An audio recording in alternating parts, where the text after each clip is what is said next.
Sa sambayan ng Pilipino, nakikinig po kami sa inyo.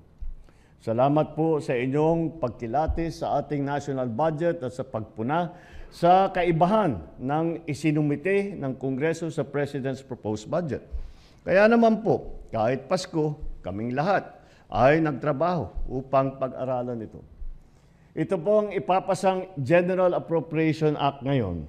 Kasama na ang mga veto ay resulta ng aming pagdinig sa inyong tugon. Nakakaasa naman po kayo sa budget na ito. Ipapagpatuloy at papalawigin pa natin ang ating serbisyo sa inyo, alinsunod sa ating Philippine Development Plan ng 2023 to 2028. Titiyakin namin na mananatiling prioridad ang social services. Kasama na rin dyan ang edukasyon ayon sa mandato ng ating saligang batas. Pati na rin ang kalusugan.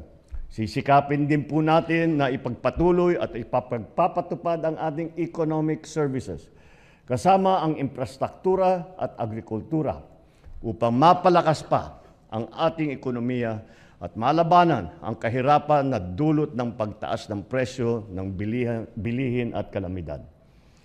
Titiyakin namin na maipapatupad ang mga plano upang maipababa ang presyo ng pagkain, lalong-lalo na ang bigas. Itutuloy